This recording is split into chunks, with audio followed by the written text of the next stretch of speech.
Peuple de l'AES, du Mali, du Burkina et du Niger, sortez, prenez vos tabourets et écoutez attentivement. L'homme concis, précis, le sage, la bibliothèque, Choguel Kokala Maïga, prend la parole. Il y a de cela un moment que le Premier ministre, l'homme de terrain, tout terrain, n'avait pas pris la parole.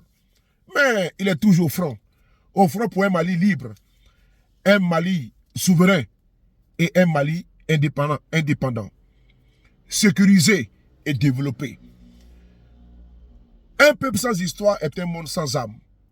Le Premier ministre Choguel Kokala Maïga vous fait des révélations de taille. On écoute le Premier ministre. C'est parti. Partagez la vidéo, c'est important pour la communication. On écoute. À ça. Le président a adopté la méthode suivante en disant oui,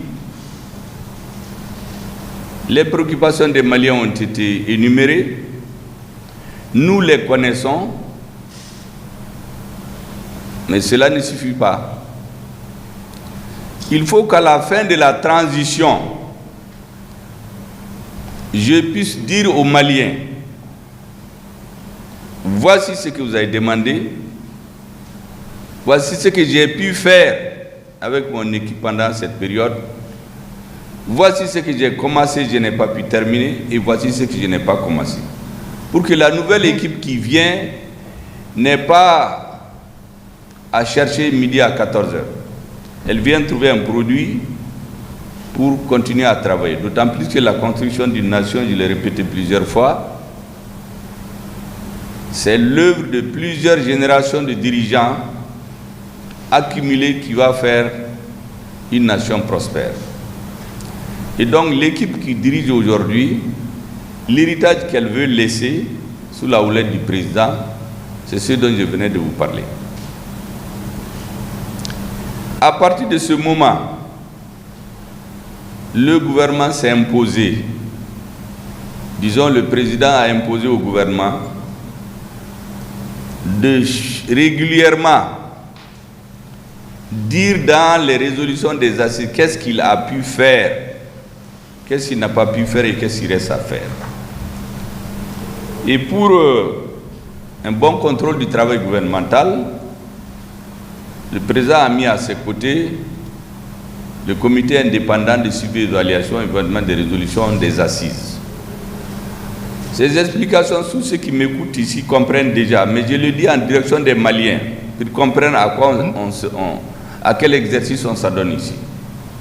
L'exercice d'aujourd'hui, c'est pour voir parmi les résolutions que les Maliens ont demandées en décembre 2021, qu'est-ce que le gouvernement a pu faire et qu'est-ce qu'il n'a pas pu faire. Et il rend compte au président à travers le comité indépendant de suivi et évaluation, le sincère des assises ANR. Au regard de ce qui vient de nous être présenté, il faut d'abord féliciter nos professeurs, parce qu'en réalité, ils sont là pour nous évaluer. Les membres du gouvernement nous sommes les élèves, ils nous notent, ils présentent la note au professeur qui doit rendre compte au peuple à la fin du mandat, qui est le président. Je voudrais donc dire merci à nos professeurs et dès le début, je l'ai dit, la qualité des hommes qui ont été choisis ne souffre d'aucune contestation. Nous venons de voir que de façon objective, sans aucune complaisance, ils nous ont dit clairement, voici ce que vous avez pu faire, voici ce qu'il vous reste à faire. Et les interventions du ministre de la Refondation, à partir desquelles j'ai fait un petit calcul, 300 sur 500 actions, nous avons pratiquement 60% d'actions qui ont soit commencé et terminé, soit sont en cours d'exécution, me semble être une note acceptable. En tout cas, dans les élections, quand tu as 60%, vous pouvez être sûr de passer. Bon, c'est pas toujours comme ça, mais quand on a 6 sur 10, on passe aussi. Donc, on a la note de passage, les membres du gouvernement. C'est la note que le sincère vient de nous donner. Le président va apprécier parce que c'est lui qui confirme cette note in fine. Cette note, combinée aux réflexions que le ministre de l'Industrie et du Commerce vient de faire, nous permet de regarder très clair devant nous. Vous savez qu'il y a quelques mois, il y a une bourrasque qui était en fait une tempête de vent dans un père d'eau. Lorsque devant les mêmes ministres, devant les mêmes sincères, j'avais expliqué que nous avons travaillé à asseoir les piliers de l'indépendance et de la souveraineté de l'État malien, mais que maintenant il faut qu'on s'occupe des questions économiques.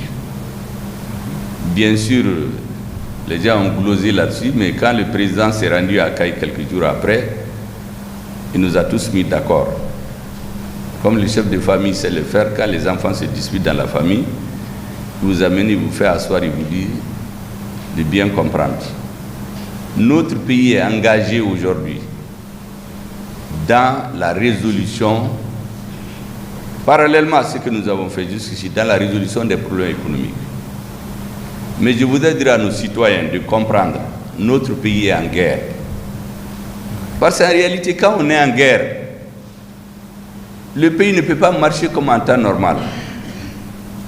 Parce que l'essentiel des ressources du pays, au lieu d'aller dans les questions de développement, vont dans les questions de sécurité. Parce que la sécurité, nous l'avons dit, vient avant tout. Aujourd'hui, à Bamako, nous parlons des questions de développement économique et social, ça c'est normal. Mais il y a des coins du pays, je vous assure, où les citoyens cherchent à vivre. Ils cherchent à manger, à boire et dormir et se réveiller sans mourir. C'est des Maliens aussi. Vous savez, quand on fait des débats à Bamako entre nous, il y a telle chose qui manque, ça ne me suffit pas. Et ils vous disent, nous cherchons à vivre. Donc ce que je pense que nous devons faire aujourd'hui, c'est que notre population doit comprendre, on doit avoir le courage de lui expliquer que les difficultés économiques qu'il y a dans certains domaines sont inhérentes à une économie de guerre. Le Mali est l'un des rares pays au monde, je dirais même sinon le seul. Vous avez une armée où on recrute, on forme, on équipe, on fait la guerre et on gagne. Ailleurs, l'armée est préparée avant, la guerre vient, on se met là-dedans. Mais nous, il y a une guerre qui nous a été imposée. Et le peuple a décidé de mettre l'essentiel, une bonne partie de ses ressources, dans ses forces de défense et de sécurité pour se libérer. Cet aspect, souvent, nos citoyens ne le comprennent pas. Il faut bien leur expliquer. Les problèmes économiques, on les résout au fur et à mesure, ce qui est en train d'être fait. Le ministre de l'Industrie et du Commerce vient d'en parler. Quand vous écoutez les comptes rendus journaliers ou bien hebdomadaires du Conseil des ministres, vous vous rendez compte que pratiquement le gouvernement va à 100 à l'heure. Aucune question n'est négligée, tout en ayant dans la conscience que nous devons toujours garder en vue qu'il nous faut imposer d'abord la sécurité et la paix pour pouvoir pleinement donner toutes nos énergies pour les questions de développement économique et social. Et de ce point de vue, je crois que le travail que le sincère est en train de faire, plus la prise de conscience, je crois, des membres du gouvernement qui doivent surveiller ou être surveillés comme du lait sur le feu par les sincères, sont de nature à donner beaucoup d'espoir aux Maliens. En tout cas, en vous écoutant, les membres du sincère d'un côté et les ministres qui ont intervenu, je pense que la combinaison de vos interventions doit donner beaucoup d'espoir aux Maliens. Et c'est avec cet espoir que nous allons vivre. Parce que sans espoir, il n'y a pas de vie. Je dis les choses les plus importantes qu'on a eues aujourd'hui. Souvent, on ne les voit pas. C'est la confiance. C'est que les Maliens ont confiance en eux-mêmes. Il y a quelques années, on n'avait même pas d'État. Aujourd'hui, on a confiance. Le travail que vous êtes en train de faire, le gouvernement, est en train de donner de l'espoir aux Maliens. Confiance, espoir. C'est les deux pieds sur lesquels la nation marche pour aller de l'avant. Et je suis convaincu qu'à la fin de cette transition, le président pourra se lever la tête haute et dire aux Maliens, dans ce que vous avez demandé en décembre 2021, avec mon équipe, avec mes collaborateurs, avec les hommes que j'ai mis autour de moi, voici ce que nous avons fait, en toute sincérité. Ça ne serait pas de la communication comme ça, parce que souvent au Mali on communique, après on travaille. On travaille d'abord et il va communiquer. Ce que j'ai pu faire, c'est ça. Ce que je n'ai pas pu faire, les suivants vont le prendre en charge. Donc vous pouvez être très fiers, mesdames et messieurs les membres du sincère, vous pouvez être très fiers, mesdames et messieurs les membres du gouvernement, du travail que vous êtes en train d'abattre. En réalité, ce n'est pas grandiloquent, vous êtes en train de travailler pour l'histoire. Les générations futures un jour vont s'asseoir, se rappeler de ces périodes difficiles. C'est comme quand vous prenez les jeunes Européens maintenant. Il y a beaucoup qui ne se rappellent pas de ce qui est passé chez eux en 1940-41, 45, où il y a des pays qui ont été complètement détruits. Mais aujourd'hui, ils ont oublié, peut-être certains de vos enfants, vos petits-enfants, vont se rappeler que dans les années 2000, il y avait des équipes, on avait une armée qui a pu redonner la confiance aux Maliens, et il y a des équipes qui gouvernent, qui ont pu donner l'espoir. C'est les deux combinés qui feront le grand Mali où nous vivons aujourd'hui. C'est ce que nous espérons. Le grand Mali où nous vivons aujourd'hui, donner l'espoir aux Maliens pour que la génération future puisse pérenniser les acquis. Le travail colossal qu'a bat le colonel Assimi Goïta et ses camarades et l'armée malienne, cette armée digne qui aujourd'hui, partout sur le territoire malien, a décidé d'en découdre définitivement avec ces bandits armés, ces voyous armés, ces terroristes qui endeuillent au Mali et qui empêchent le développement du Mali et l'exploitation de ces ressources.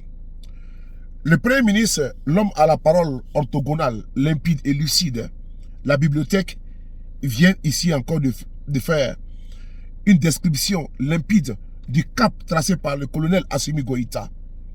Donner aux Maliens leur fierté, donner aux Maliens leur dignité, et rehausser le Mali, et à la fin de la transition, faire le bilan, afin que ceux qui viendront par la relève, et pour les générations futures, ils puissent le juger sur le travail qu'il a fait. C'est de ça qu'il s'agit. Merci beaucoup à vous, et merci au Premier ministre Choguel Kokala Maïga. Vive Assimi Goïta, vive le Mali. Merci beaucoup.